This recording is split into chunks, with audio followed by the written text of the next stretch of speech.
अनुभव मुक्ति महान। अनुभव मुक्ति का महान मार्ग है। अनुभव से ही मुक्ति की प्राप्ति है। देखिए, कह रहे हैं, जवाब दे रहे हैं यहाँ, इस भेद विज्ञान से क्या होता है। अन्वयार्थ कि जो गुरु के उपदेश से अभ्यास द्वारा स्व संवेदन से स्व पर का भेद जानता है, वह निरंतर मोक्ष का सुख अनुभवता है। ये भेद विज्ञान का लाभ बतला दिया। जो कहा ना, भेद विज्ञान से सिद्धा सिद्धा एकल केचन, सेवा भाव तो बद्धा बद्धा एकल केचन। इस भेद विज्ञान के अभ्यास से, भेद विज्ञान की भावना से, ये भेद विज्ञान कहाँ से आएगा? ये भेद विज्ञान कैसे सीखेंगे? कि गुरु उपदेश से। भेद विज्ञान को सीखने के लिए गुरु की शरण। कौन से गुरु की शरण? ऐसे गुरु की शरण भूते हैं जो गुरु निरंतर भेद विज्ञान का अभ्यास करते हैं। जो गुरु निरंतर भेद विज्ञान का अभ्यास करते हैं, स्वपर का भेद विज्ञान करते हैं, उन गुरु के उपदेश में, उन गुरु के द्वारा दिए गए उपदेश के अनुसार गुरुवो भवन्ति शरणम, ऐसे गुरु ही हमारे लिए शरणभूत हैं। देखिए, कौन से गुरु हमारे लिए शरणभूत होंगे? जिन गुरु को मोक्ष का मार्ग स्वयं को मिल गया हो। ऐसा नहीं हो सकता कि मोक्ष का मार्ग जिनको ना मिला हो वे भी मोक्ष का मार्ग बतलाएं। ये बात कैसे संभव है?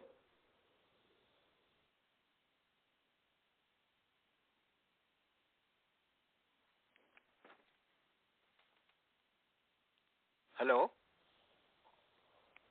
हेलो। हाँ जी, सुनाई, सबको सुनाई देता है ने? हेलो। हाँ जी पंडित जी, आप सबको सुनाई देता है ने? हाँ जी हाँ जी हाँ जी। ओके पंडित जी, आप चालू रखिए। जो गुरु के उपदेश से अभ्यास द्वारा, माने पहले तो गुरु का उपदेश और सेकंड नंबर कहा अभ्यास। माने अकेले गुरु के उपदेश से भी काम नहीं चलेगा और अकेले अभ्यास से भी काम नहीं चलेगा। कोई कहे कि साहब मैं तो अभ्यास से पार हो जाऊंगा, गुरु के उपदेश की क्या जरूरत है। और कोई व्यक्ति ये कहे कि हम तो गुरु के उपदेश से ही पार हो जाएंगे, अभ्यास की क्या जरूरत है। तो कहा नहीं, दोनों चीजें चाहिए। और इतना होने के बावजूद भी स्व संवेदन से स्वपर का भेद जाता है। स्व संवेदन का मतलब आत्मानुभव। स्व संवेदन का मतलब अपनी आत्मा को जानना, वो स्व संवेदन है।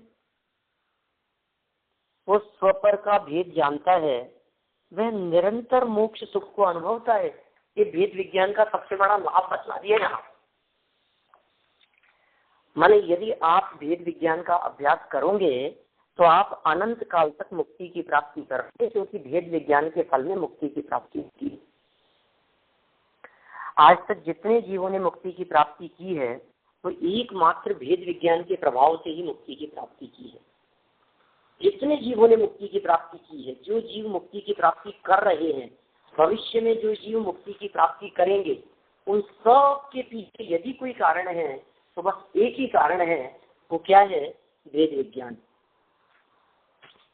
इसलिए भेद विज्ञान का अभ्यास करो, भेद विज्ञान का अभ्यास करो।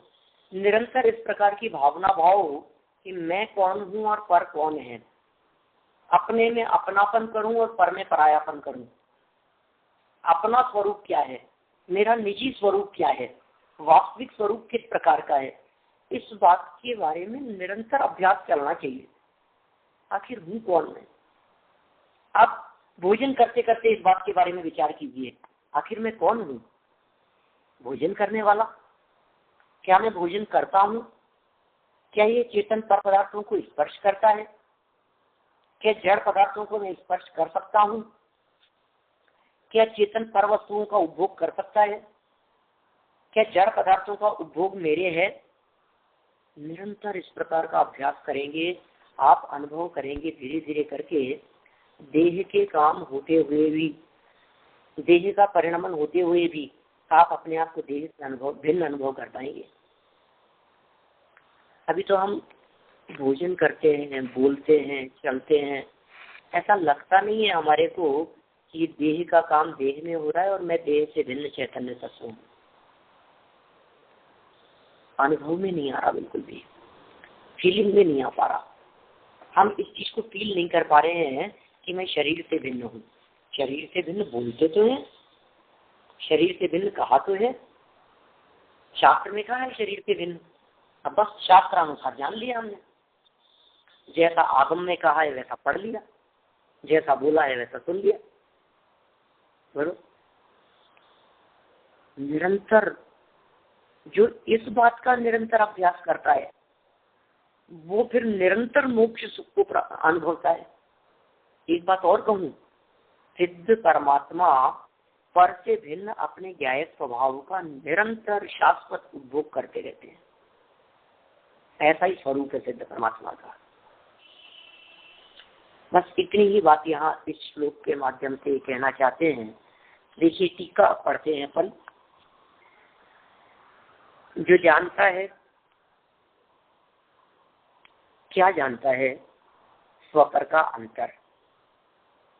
अर्थात क्या मतलब हुआ कि जो स्वपर का अंतर जानता है, अर्थात आत्मा और पर पदार्थों का भेद जानता है, उस व्यक्ति की बात कर रहे हैं, उस ज्ञानी धर्मात्मा पुरुष की बात कर रहे हैं जो व्यक्ति आत्मा और पर पदार्थों का भेद जानता है।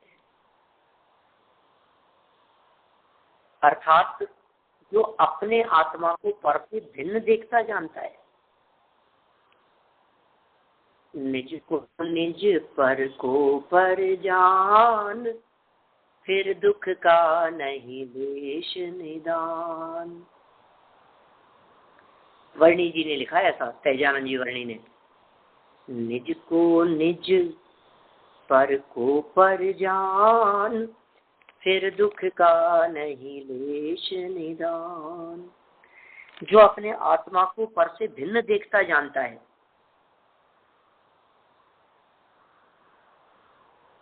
किस कारण से? कि संवित्ति से, स्व संवेदन से। स्व संवेदन की वजह से भिन्न देखता है। जिसने अपने आप का अनुभव ही नहीं किया, पर से भिन्न अपना अनुभव नहीं किया, वो जीव कैसे भिन्न देख पाएगा?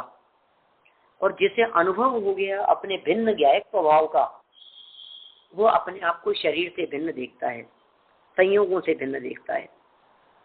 अर्थात लक्षण से, अपने लक्ष्य के अनुभव से। स्व संवित्ति माने, स्व संवेदन माने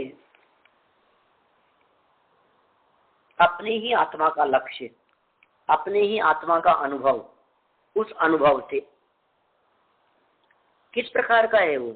किस प्रकार से? अभ्यास से, अर्थात अभ्यास की भावना से। वह अभ्यास भी गुरु के उपदेश से, अर्थात धर्माचार्य के तथा आत्मा के सुदृढ़ स्वपर का भेद ज्ञान उत्पन्न करने वाले वाक्य से होता है। यहाँ जाकर के इन्होंने वाक्य पूरा किया। क्या कह रही है? धर्माचार्य हैं, कोई धर्मोपदेश देने वाले हैं, संत हैं, वीतरागी संत हैं, मुनिराज हैं।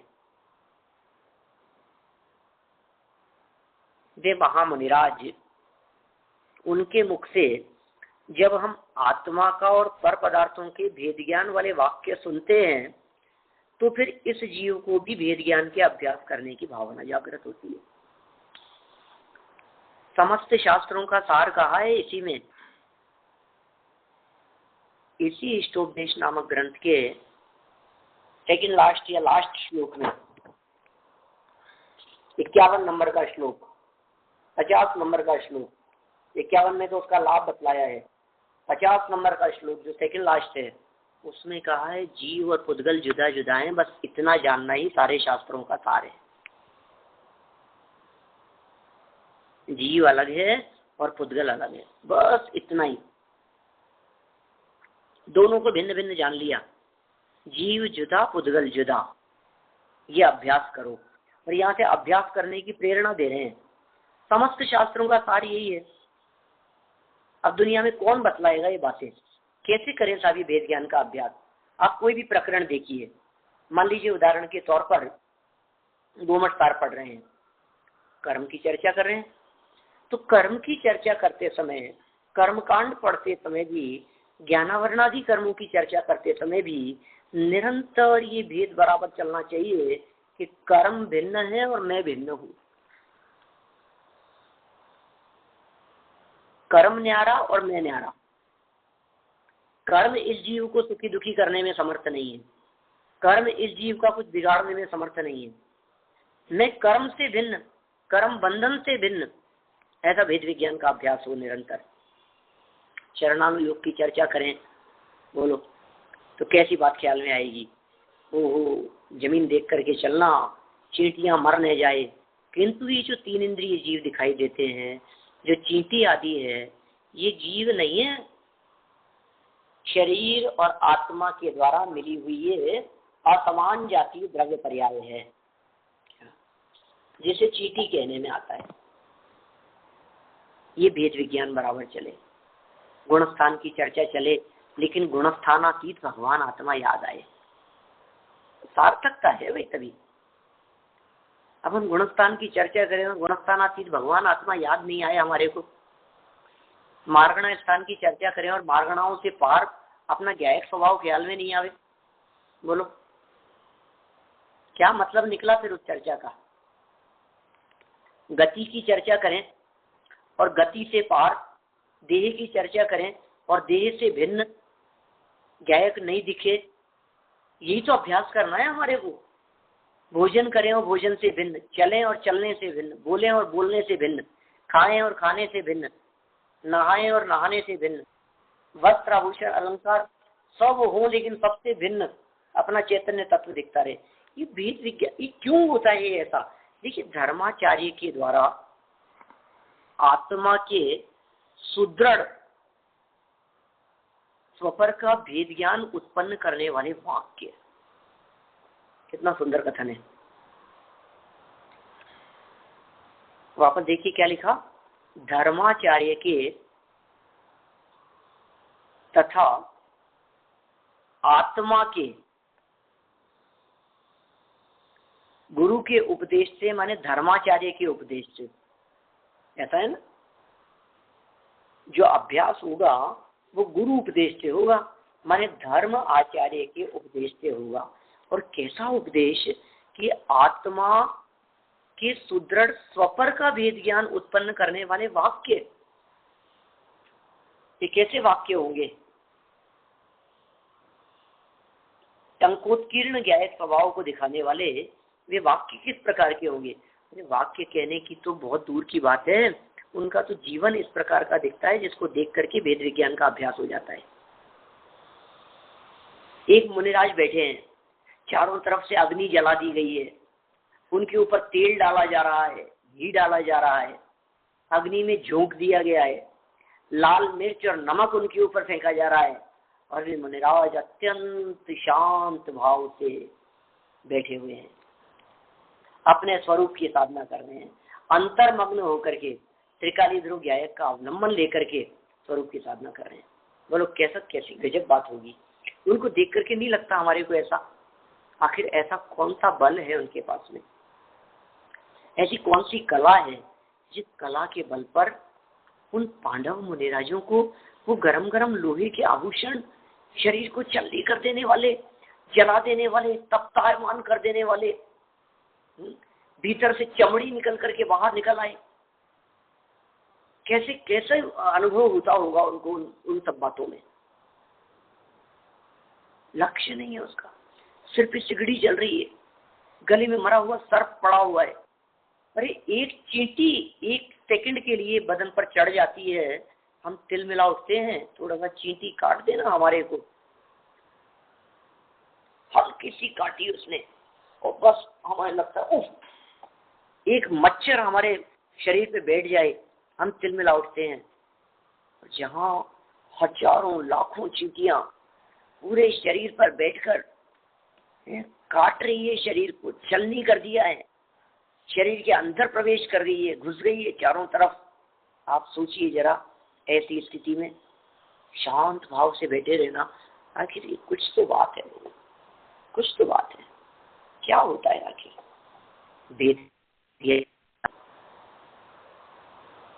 वेद ज्ञान का अभ्यास करो, इतना सा कहते हैं बस गुरुदेव। क्या कहते हैं? वेद ज्ञान का अभ्यास करो। बड़े पंडित जी ना, रविंद्र जी से कोई देखते हैं ना थोड़ा सा किसी में कुछ, बस और अभ्यास करो, वेद ज्ञान की भावना भाव और वेद ज्ञान का अभ्यास करो, ऐसा बोलते हैं। करो तो उनका एक वाक्य कहना कैसे है वेद ज्ञान का अभ्यास। इन्होंने कह दिया वेद ज्ञान का अभ्यास। कैसे करें भाई वेद ज्ञान का अभ्यास? तो प्रैक्टिस में लाना पड़ेगा हमारे को, तब होगा काम। ऐसा थोड़ी है अपन ने दिन भर में 1 घंटा सुन लिया, पौन घंटा सुन लिया, 2 घंटे 3 घंटे अपन ने 2-3 लेक्चर लोगों के सुन लिए और बस हो गया काम। बाकी तो फिर अपना जीवन पुनः वैसा ही दिखाई देता है। फिर नहीं नहीं नहीं, ऐसे नहीं, हर समय ये तो अभ्यास करने की चीज है। भिन्न अनुभव करो, चाहे घर में रहे चाहे वन में रहे, जो निज में समाये रहते हैं। देखो, घर गृहस्थी छोड़ने की नहीं कह रहे हम, परिवार छोड़ने की नहीं कह रहे हम, ये नहीं कह रहे कि आप बिजनेस छोड़ दो। तो क्या फर्क पड़ गया? मैं क्या करेंगे मतलब? 6 खंड का राजपाट चलता हो लेकिन वेद ज्ञान का अभ्यास वर्तता है। बोलो कैसी दशा होती होगी? चक्रवर्ती शांतिनाथ स्वामी की बात बतलाता हूं। चक्रवर्ती थे ना, 12 चक्रवर्तियों में 5वें नंबर के चक्रवर्ती थे शांतिनाथ स्वामी। एक दिन राज दरबार में बैठे हुए थे और एकदम सेनापति दौड़ते हुए आए। महाराज की जय हो, महाराज की जय हो, धन्य है आप, बहुत भाग्यशाली हैं, आयुधशाला में चक्र रत्न प्रकट हुआ है। क्या संदेश दिया उन्होंने? महाराज आपकी चक्रवर्ती बनने वाले हैं महाराज आप।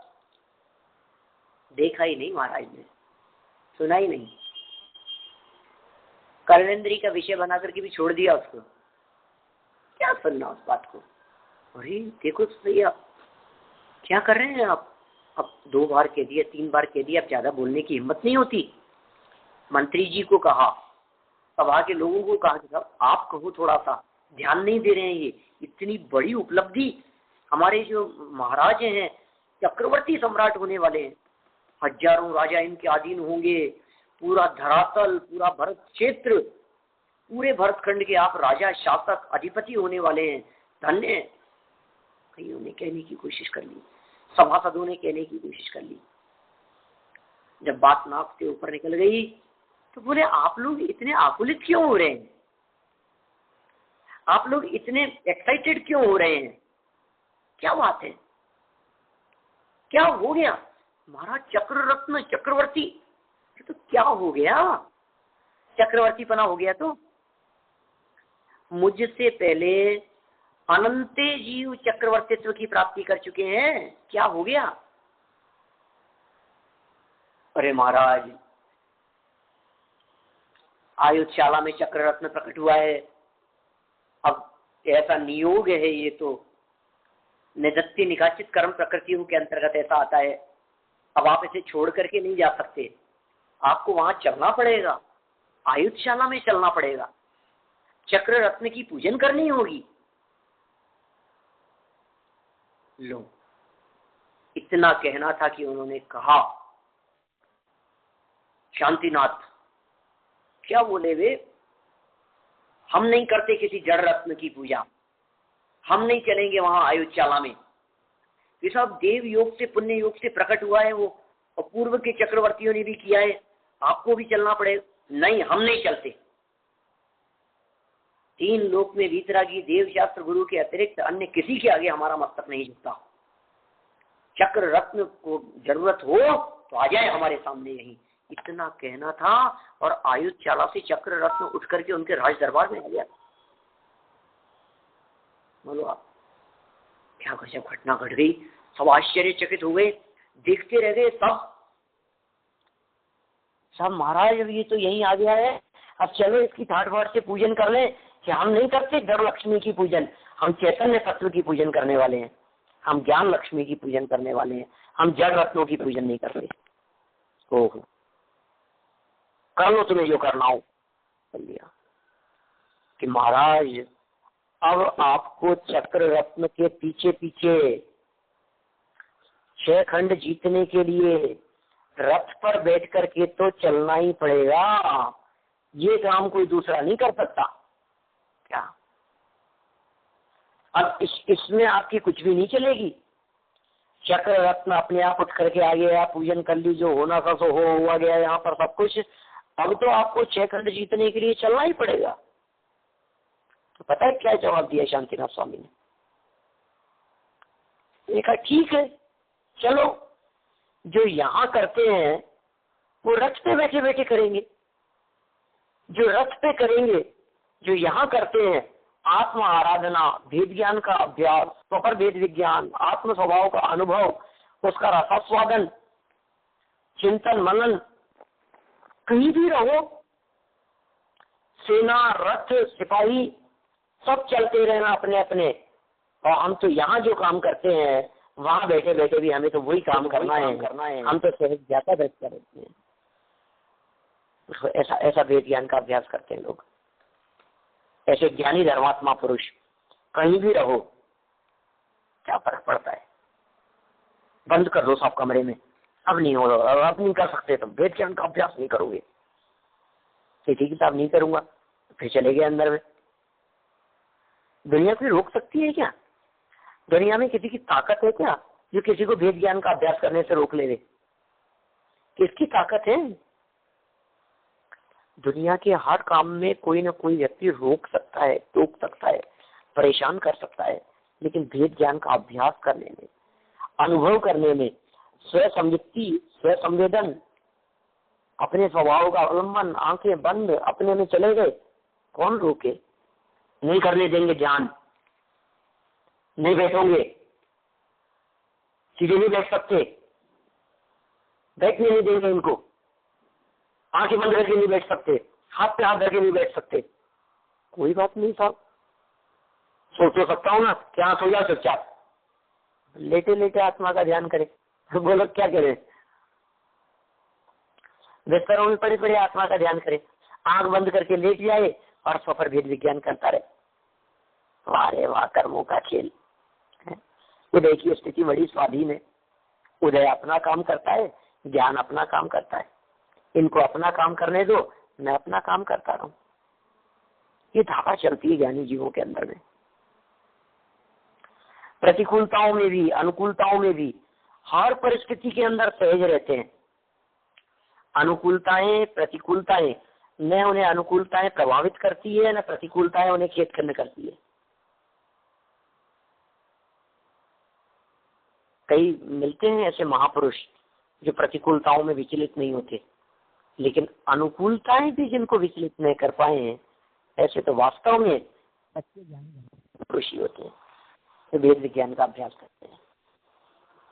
इसलिए एक ही बात कह दी, क्या करते होंगे वे महाराज, कैसे जीतते होंगे उपसर्गों को, कैसे जीतते होंगे परिश्रमों को। बोल रहा है उनका इंडस्ट्री हटा लेते हैं, जिसे कहते हैं वेद ज्ञान। ऐसे तो वेद ज्ञान की चर्चा बहुत करते हैं हम, प्रतिकूलताओं में लाओ वेद ज्ञान की बात। प्रतिकूल परिस्थितियों के अंदर वो वेद ज्ञान की धारा बहनी चाहिए, तब दिखना चाहिए अपने को। ज्यों ज्यों वेद ज्ञान की धारा बहेगी अंदर में, त्यों त्यों वो वेद ज्ञान की धारा आपकी प्रतिकूलताओं से उत्पन्न आकुलता को शांत कर देगी। प्रतिकूल परिस्थितियों से उत्पन्न आकुलता, प्रतिकूल परिस्थितियों की वजह से, उसके निमित्त से उत्पन्न होने वाली चित्त की अग्नि, ज्वाला, पीड़ा, ये जलन थी। अब वो जलन कैसे मिटेगी? बोलो, अग्नि की जलन कैसे मिटे? पानी की धार से, भेद ज्ञान रूपी जल के अभ्यास से ये जो पानी की धार ऊपर पड़ती है तो वो निरंतर सुख शांति का अनुभव करते हैं। देखिए आगे, वह उस प्रकार स्वात्मा को पर से भिन्न अनुभव करने वाला निरंतर अर्थात अविच्छिन्न रूप से मोक्ष सुख का अनुभव करता है। वाह, स्वात्मा को पर से भिन्न अनुभव करने वाला। अब बोलिए, अपने आत्मा को पर से मिला के अनुभव करे। एक तो मिलावट का अनुभव करो, आपको मिश्री खानी है और वो धूल में लिपटी हुई है, उस मिश्री को खाओ, कितना मिठास आएगा? मिठास तो आएगा, लेकिन धूल लगी हुई मिश्री वो कोई उत्तम रस प्रदान करने वाली नहीं है। यहाँ स्वात्मा का अनुभव पर से होकर के अविच्छिन्न रूप से मोक्ष सुख जैसा अनुभव होता है, क्योंकि वह मोक्ष का सुख, मोक्ष सुख का अनुभव कर्मों से भिन्न आत्मा का अनुभव करने वाले को अविनाभावी रूप से होता है।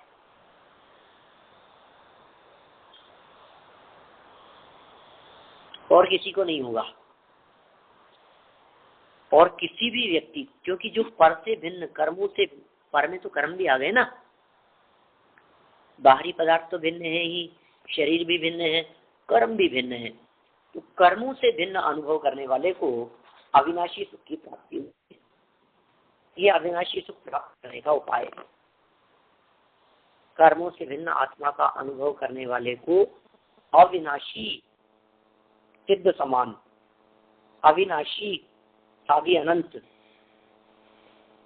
अविनाशी विनाश नहीं होने वाला, और अविनाभावी, क्या कर्मों से भिन्न आत्मा का अनुभव करने वाले को अविनाभावी, अविनाभावी जानते हैं आप? अविनाभावी क्या चीज है?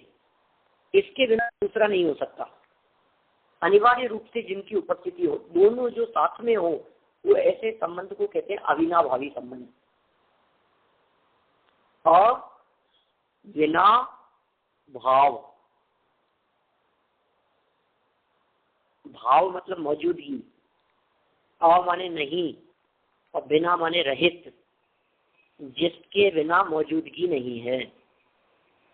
अ माने नहीं है, भावी माने अस्तित्व, बिना माने जिसके बिना, तो जिसके बिना अस्तित्व नहीं है, जो जिसके बिना नहीं है उसका उसके साथ में अविनाभावी संबंध कहलाता है। शरीर और आत्मा का अविनाभावी संबंध नहीं है, लेकिन ज्ञान और आत्मा का अविनाभावी संबंध कहा जा सकता है, साथ साथ में चले। तो ऐसा कर्मों से भिन्न आत्मा का अनुभव करने वाले को अविनाभावी रूप से होता है, अन्य को नहीं होता। तथा तत्वानुशासन श्लोक 170 में कहा है कि तमेव अनुभवम, तमेव अनुभवम, ऊपर दिया है इस तरह का श्लोक, 170 नंबर का श्लोक भी दिया है ऊपर। अर्थ देखिए उसका, नीचे पढ़ते हैं, उसका ही आत्मा का ही। हाँ जी,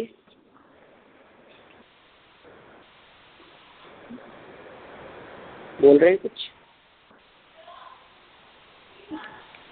उसका ही माने आत्मा का ही अनुभव करते करते यह आत्मा उत्कृष्ट एकाग्रता को प्राप्त करता है।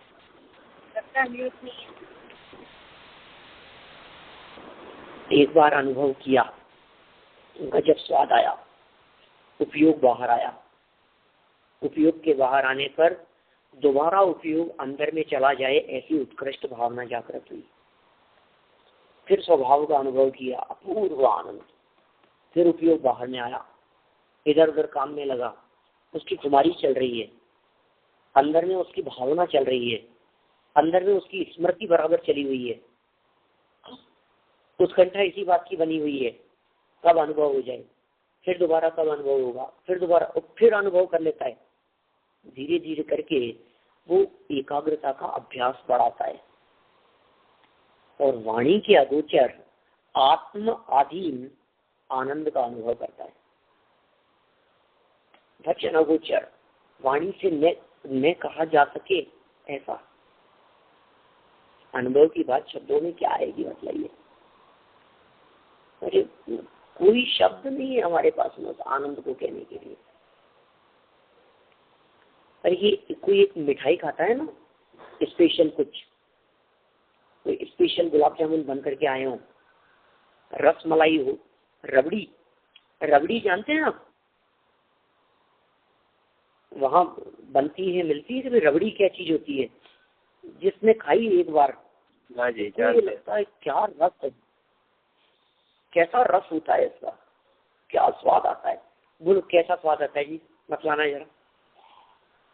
बोल ही नहीं सकते हम तो, शब्द नहीं है हमारे पास में कुछ, क्या शब्द दे रहे।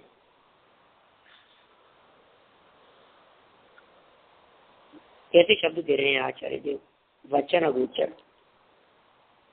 हे भगवान, आत्मा का अनुभव करते करते एकाग्रता को प्राप्त हो जाता है, अनुभव करते करते उसी में समा जाता है, अनुभव करते करते उसी में तादात्म्य हो जाता है, अनुभव करते करते उसी में एकमेक हो जाता है।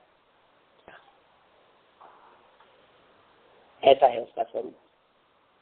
देखिए भावार्थ पढ़ करके अपन उसकी संपन्नता करें। क्या कहना चाह रहे हैं यहाँ, जो गुरु अर्थात धर्माचार्य उनके उपदेश और शास्त्राभ्यास के निमित्त से आत्म संवेदन से स्वपर की वेद विज्ञान का बारंबार अभ्यास करता है।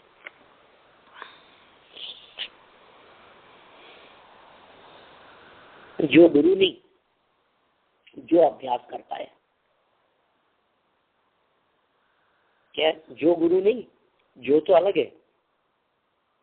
गुरु अथवा धर्माचार्य के उपदेश सुनकर या उनके द्वारा बतलाए गए मार्ग पर चलकर, या फिर जो व्यक्ति शास्त्राभ्यास के निमित्त से आत्म संवेदन करता हुआ स्वपर की वेद विज्ञान का अभ्यास करता है, बारंबार अभ्यास करता है, वह आत्मा को पर से भिन्न अनुभव करता है। ये जिसका अभ्यास चलेगा वो पर से भिन्न अनुभव करेगा और मोक्ष सुख का निरंतर स्वाद लेता है। आत्मा को पर से भिन्न अनुभव और मोक्ष सुख का निरंतर, देखो मोक्ष सुख का निरंतर स्वाद लेता है। कैसी बात कर रहे हैं ये, मोक्ष भी पहुंच गया क्या वो अभी वेद विज्ञान का अभ्यास करने वाला?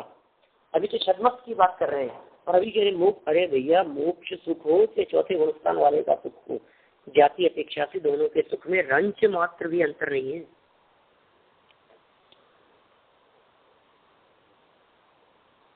चौथे पांचवे छठे गुणस्थान वाले, सातवें गुणस्थान वाले, भावलिंगी, संत, मुनिराज, इनका सुख, इनका आनंद और सिद्धों का आनंद एक समान है। वे मुनिराज भी मोक्ष सुख का स्वाद लेते हैं, वे सम्यक दृष्टि भी मोक्ष सुख का स्वाद लेते हैं, निरंतर स्वाद लेते हैं।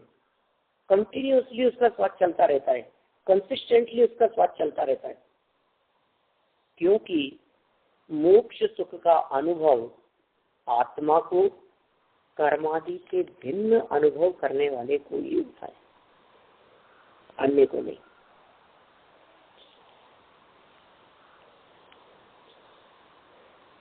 देखिए, जिस व्यक्ति को मोक्ष सुख का अनुभव करना हो, उस व्यक्ति को मोक्ष जैसा चिंतन करना पड़ेगा, तभी तो मोक्ष का अनुभव कर पाएगा वो। तो मोक्ष का अनुभव कैसे करे कि अपने आप को मुक्त जाने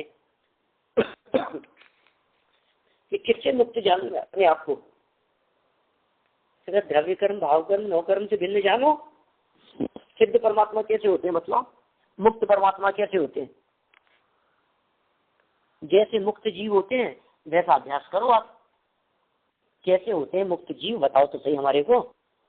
मुक्त जीव कैसे होते हैं कि मुक्त जीव अशरीरी होते हैं, मुक्त जीव अंग वाले होते हैं, मुक्त जीवों को किसी प्रकार का कोई संग नहीं होता, मुक्त जीवों के पास में कुछ भी नहीं है। बोलो कैसा अभ्यास चलता है, सिद्ध परमात्मा कैसे हैं, देख लो आप क्या क्या नहीं है सिद्धों के पास में। सिद्धों के पास में जो जो नहीं है वो सब हमारे पास में भी होते हुए भी जो उनके पास में नहीं है और हमारे पास में है, इसका मतलब उन सब से अपने आप को भिन्न देखने की जरूरत है। बोलो क्या करने की जरूरत है? उन सब से भिन्न देखने की जरूरत है हमारे को। तभी तो भेद विज्ञान का अभ्यास होगा, तभी तो मोक्ष जैसा अनुभव कैसे कर पाएगा अपने आप का, मोक्ष जैसी फीलिंग कैसे आएगी। ये जैसे एक्टर होते हैं ना, जितने भी एक्टिंग करने वाले फिल्म स्टार जितने भी हैं, ये सब क्या करते हैं? बोलो जिस व्यक्ति का रोल कर रहे हैं, जिस व्यक्ति का पार्ट कर रहे हैं, अपने अंदर में उस चीज को अनुभव करते हैं तो उस जैसी फीलिंग आती है। उनके एक्सप्रेशन उस रूप कब होंगे बताओ? उनके एक्सप्रेशन उनके जैसे कैसे होंगे? क्या होते हैं? किसी व्यक्ति को किसी भी चीज का रोल करना है, किसी का भी पार्ट करना है, मान लीजिए राजा का पार्ट करना है, एक भिखारी का पार्ट करना है, एक दरिद्री व्यक्ति का पार्ट करना है, दीनहीन दशा उनको प्रदर्शित करनी है, एक रोगी बीमार तकलीफ दर्द में ऐसा उनको अपना फेस बनाना है, एक्सप्रेशन वैसे दिखाने हैं। तो क्या करते हैं वो लोग? फील करते हैं अपने आप को वैसा, अपने आप को उसी तरह का फील करते हैं, वैसा ही अनुभव करते हैं। जब वैसा अनुभव करते हैं तो कैसा अनुभव करेंगे, कब करेंगे वैसा अनुभव? ये मानो कि मैं वैसा ही हूँ, मैं वही हूँ, मैं सच में दरिद्री हूँ। सामने वाले व्यक्ति ने कुछ कहा और एकदम आंख से आंसू ले आते हैं, कैसे? यही बात कह रहे हैं, मोक्ष सुख का अनुभव करते हैं। ये कैसे करते हैं मोक्ष सुख का अनुभव? अपने आप को मुक्त अनुभव करके। अनुभव करो अपने आप को मुक्त, मुक्त अनुभव करो बिल्कुल। अरे घर गृहस्थी के कामों से घंटे 2 घंटे के लिए भी मुक्त हो जाता है तो अपने आप को कितना निर्भर अनुभव करता है। 2-4 घंटे के लिए भी घर गृहस्थी के कामों से बिल्कुल फ्री हो जाए ना तो अत्यंत निर्भर अनुभव करता है अपने आप को। सब काम नाम छोड़ कर कुछ नहीं। तो कितना, जब ये जीव घूमने के लिए जाता है तब कितना रिलैक्स फील करता है।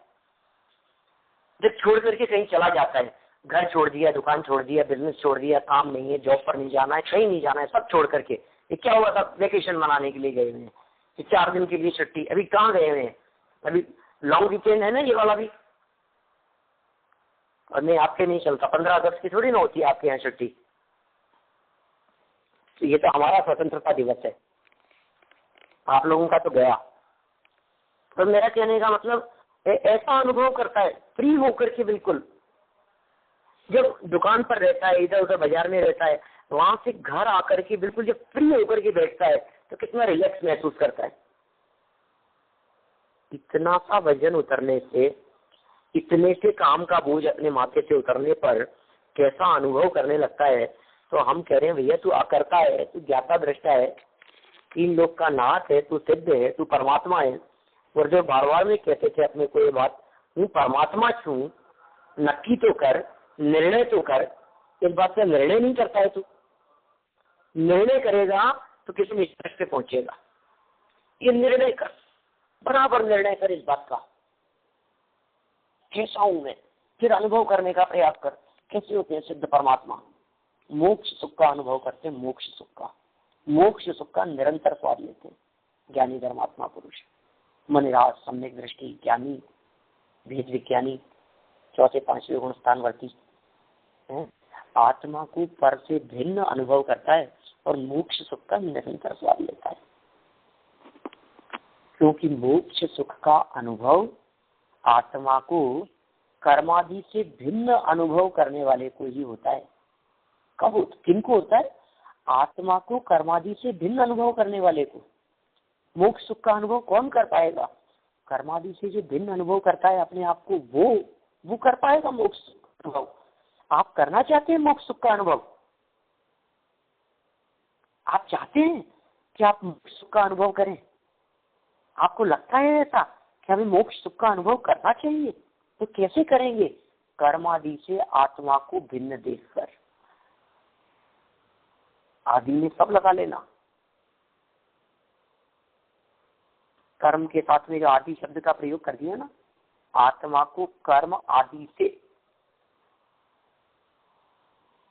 कर्म से, कर्म आदि से भिन्न अनुभव करने वाले को ही होता है, अन्य को नहीं। अन्य कैसे अनुभव कर पाएगा बताइए? क्योंकि सिद्ध परमात्मा कर्मादिक से रहित है, मुक्त जीव कर्मादिक से रहित है, इसलिए अपने आप को कर्मादिक से भिन्न रहित देखने वालों को ही इस तरह का अनुभव हो पाता है। आगे बढ़ते हैं हम, देखिए 2-3 लाइनें और है। पर से भिन्न आत्मा का सतत अनुभव करने वाले को ही आत्म के रूप में उत्कृष्ट स्थिरता, एकाग्रता प्राप्त होती है। माने भेद विज्ञान कितना महत्वपूर्ण है, देखिए आप। स्वरूप में एकाग्रता के लिए, उत्कृष्ट स्थिरता के लिए, सिर्फ स्थिरता नहीं, उत्कृष्ट स्थिरता के लिए आत्मा का सतत अनुभव करो। पर से भिन्न आत्मा का सतत अनुभव, और आत्म स्वरूप में एकाग्रता होती है। फिर जो आनंद की प्राप्ति होती है, ऐसा होने पर वो आनंद कैसा होता है, वो आनंद किस प्रकार का होता है? आगे कह दिया, वह वचनातीत अतीन्द्रिय आत्माधीन आनंद का अनुभव करते हैं। वचनातीत का अर्थ तो हो ही गया, शब्दों से पार। वचनातीत मतलब वचन अगोचर, वचनों से नहीं कहा जा सकता। अतीन्द्रिय कह करके कह दिया कि न केवल वचनों से कहा जा सकता है, बाकी अन्य दूसरी किसी इंद्रियों से भी उसको व्यक्त नहीं किया जा सकता है, क्योंकि वो अतीन्द्रिय है। वचनातीत का मतलब रत्ना इंद्रिय से पार है। अतीन्द्रिय का मतलब स्पर्शन इंद्रिय जनित भी नहीं है, रत्ना इंद्रिय की अधीनता भी नहीं है, कर्ण इंद्रिय चक्षु इंद्रिय की अधीनता भी नहीं है, घ्राण इंद्रिय की अधीनता भी नहीं है। तो फिर साहब किसके अधीन है? कि आत्मा अधीन, निजाधीन है वो। ऐसे आनंद का अनुभव करता। बोलो, निजाधीन सुख का अनुभव करने वाले वे ज्ञानी धर्मात्मा पुरुष कैसे होते होंगे? अपने अधीन सुख का उपभोग कर रहे हैं। स्वाधीन सुख, स्वाधीन आनंद लो जहां भी प्राप्त हो, निर्दोष सुख निर्दोष आनंद। स्वाधीन शब्द भी आता है कहीं, मतलब स्वाधीन सुख की बात है। वर्णी जी की उनकी पंक्तियां हैं श्रीमद जी की, जहां भी आपको निर्दोष स्वाधीन, स्वाधीनता का तो सुख ही अपने आप में बहुत विशिष्ट प्रकार का होता है, बहुत उत्कृष्ट जाति का सुख है स्वाधीनता का। आत्मा अधीन है, आपके अधीन है, बहुत स्वतंत्र हैं आप उस सुख का उपभोग करने के लिए बहुत स्वाधीन है।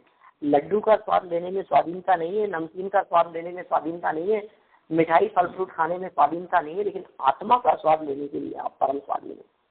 ऐसे स्वाधीनता का अनुभव करता है। फिर शिष्य पूछता है कि इस संदर्भ में गुरु कौन है, और मोक्ष सुख के अनुभव के विषय में गुरु कौन है? क्या पूछ लिया कि यहाँ जो कह दी ना कि गुरु उपदेश से सुनकर, ये जो बात कह दी गई, कि शंका उठ गई इस तरह की कि आखिर आप कौन से गुरु की बात कर रहे हो, वे गुरु कौन है? तो उसका जवाब देते हुए आगामी श्लोक की रचना की है। अपन इस बात को कल आगे बढ़ाएंगे। ये की बात को हम यहीं विराम देते हैं ना। ये हमारी स्थिति।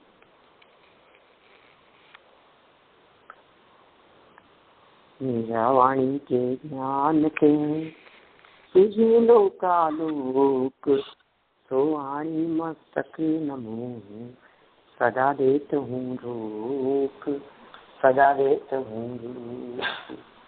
नौवाणम का मंत्र।